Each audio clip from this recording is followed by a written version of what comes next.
नमस्कार दोस्तों, आज हम BCA BCB जो कैटेगरी थी उसके विषय में बात करेंगे। इसमें एक नया मोड हो रहा है। कुछ कैंडिडेट हमें ऐसे भी मिले हैं जो BCA और BCB का जिन्होंने सर्टिफिकेट भी लगाया है और उसके बाद उनका DV में भी गए वो, लेकिन सिलेक्शन नहीं हो पाया उनका। अपनी कैटेगरी में भी उन्होंने अपनी कैटेगरी से ऊपर जो है 2 अंक जो है ऊपर लिए हैं, लेकिन फिर भी उनका जो है सिलेक्शन नहीं हो पाया। इसके पीछे क्या कारण रहा ये तो HSC ही बता सकता है। इसका स्पष्टीकरण HSC ही दे सकता है। यद्यपि उस कैंडिडेट का जिनसे मेरी बात हुई थी, रिजेक्शन लिस्ट में भी नाम नहीं है कि भी जिनकी मेरिट लिस्ट से जो मेरिट लिस्ट लगी थी उससे ऊपर नंबर थे तो उनके क्यों नहीं हुए। जो HSC ने वो नोटिफिकेशन जो डाला था पब्लिक नोटिस कि भी अपना इसमें रोल नंबर चेक कर सकते हैं, जिनका नंबर जो है मेरिट लिस्ट से ऊपर थे लेकिन सिलेक्शन नहीं हुआ, वो कारण बताए थे। उन कारणों में भी उनका रोल नंबर नहीं मिला। तो इसकी असली वजह क्या हो सकती है, क्या मामला है? क्या हमें इसके लिए जो हाई कोर्ट में जाना चाहिए?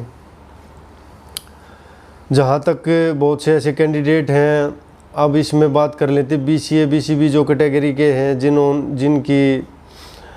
जिनको अपना जो है मजबूरीवश जर्नल कैटेगरी में अप्लाई करना पड़ा। उस समय जब ये फॉर्म निकले थे TGT के, तो उनके जो पुराने सर्टिफिकेट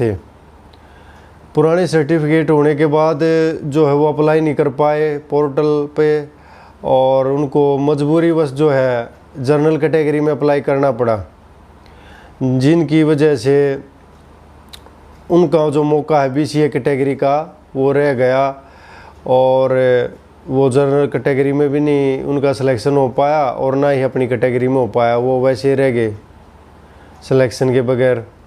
तो ये भी काफ़ी नाइंसाफ़ी रही। और दूसरी BCA BCB के साथ तो नाइंसाफ़ी रही ही, साथ में जनरल कैटेगरी वालों को भी साथ नाइंसाफ़ी की है HSC वालों ने। क्योंकि जो कैंडिडेट BCA BCB कैटेगरी के थे उन्होंने जो है जर्नल में अप्लाई किया, तो उसमें भी जर्नल में भी फ़ाइट जो है कट ऑफ की बढ़ गई।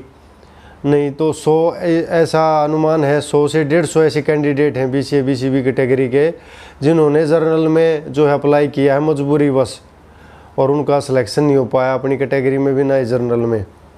और जनरल कैटेगरी भी इससे प्रभावित हुई है, कट ऑफ उसकी। तो इसका जो है मेन मुख्य क्या है जो इसमें गड़बड़ दिखाई देती है, तो इसके लिए जो है HSC जिम्मेवार है पूरी तरह से।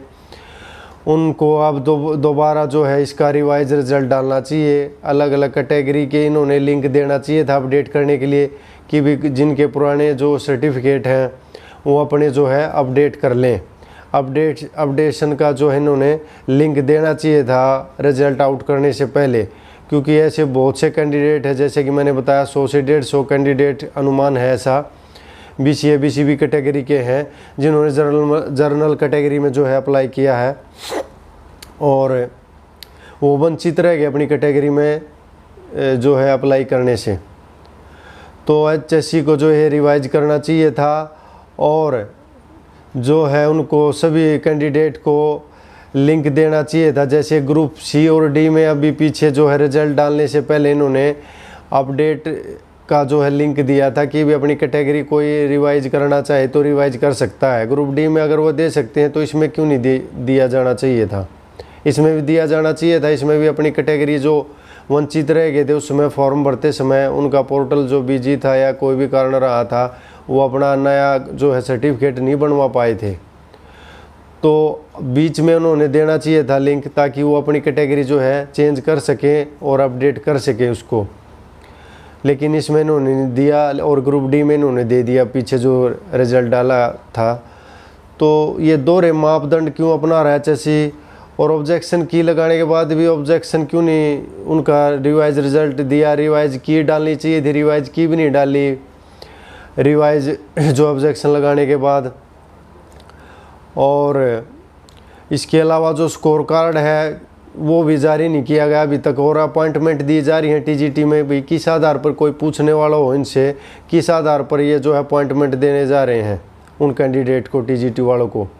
उनको स्कोर कार्ड का ही नहीं पता अपने का, ना ही उनको दिया गया, ना और किसी को दिया गया। सभी का ये जब रिजल्ट जारी किया इन्होंने फाइनल टीजीटी का, तो उसमें इन्होंने फाइनल रिजल्ट में जो है साथ के साथ स्कोर कार्ड भी देना चाहिए था। सभी जो कैंडिडेट हैं उनका भी प्रति व्यक्ति जो व्यक्तिगत स्कोर जो है कितना आया है, ताकि वो अपना उसमें देख के उसके हिसाब से अपना आगे की कार्रवाई कर सकते। लेकिन ये भी जारी नहीं कर रहा, तो ये बहुत बड़ी इसमें जो है मुझे गड़बड़ नज़र आ रही है एचएससी की। इसमें मंशा क्लियर नहीं है, पारदर्शिता नहीं है इस रिज़ल्ट में, बहुत ही खामियां हैं। तो इन खामियों को दूर करने के लिए एचएससी ने अपनी जो है गलती स्वीकार करनी चाहिए और बच्चों को एक और मौका देना चाहिए और रिवाइज रिजल्ट जो है जारी करना चाहिए। स्कोर कार्ड, ऑब्जेक्शन सहित, ऑब्जेक्शन कितने माने हैं, कितने नहीं माने, क्यों नहीं माने, उनका रीज़न भी इन्होंने डालना चाहिए, तभी वो पारदर्शी जो है रिजल्ट माना जाएगा। नहीं तो वो मतलब ये इसमें ट्रांसपेरेंसी नहीं है, कहीं ना कहीं इसमें गड़बड़ है। तो सभी से यही निवेदन है। तो इसमें कुछ मैंने इस पॉइंट भी देखे थे, टीजीटी के जो नोटिफिकेशन है ऑफिशियल, उसमें भी इन्होंने दे रखा है। तो वो मॉड्यूल भी अभी मैं आपको दिखाऊंगा इस वीडियो में। तो उसमें भी ये साफ दे रखा है कि भी करेक्शन के लिए जो है कोई भी अपना करेक्ट करना चाहे तो, अपडेट करना चाहे तो कर सकता है, लेकिन उन्होंने अपडेट का लिंक नहीं दिया। ये बहुत बड़ी नाइंसाफ़ी है सभी के साथ। तो ये रिज़ल्ट देखिए आप, ये देखिए भाई, जो हरियाणा स्टाफ सिलेक्शन कमीशन ने जो ग्रुप डी के जो रिज़ल्ट निकाला था उसमें करेक्शन मॉड्यूल दिया था। तो देखो ये notice to the candidate regarding correction portal of CET 2023 for group D post. तो इसमें इन्होंने साफ जो है क्लियर किया हुआ है कि भी the categories as shown in the correction portal after log in by the candidates are those as had been updated after request of candidates supported by valid document received through the correction portal open from 26/2/24 से 29/2/24।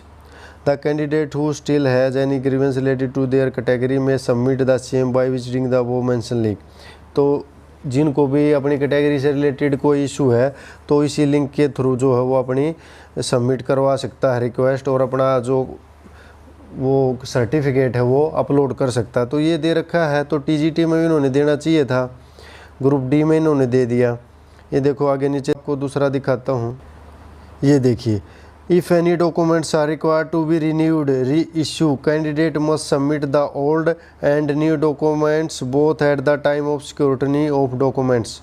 तो document जब verification हुई तो उस समय इन्होंने कह रखा है, ये क्लॉज दे रखा है 16.24 कि भी पुराना अपना दो और नया जो है वह जमा करवा दो। लेकिन बहुत से कैंडिडेट से मेरी बात हुई है तो यही कह रहे हैं कि हमने पुराना उनको दिखाया था और नया देना चाहा था तो उन्होंने नहीं अपडेट किया, वो स्वीकार नहीं किया, ना ही लिया उन्होंने। वो बोले कि अब जो हो गया हो गया, अब आप चेंज नहीं कर सकते, अब नहीं दे सकते अपना नया वाला।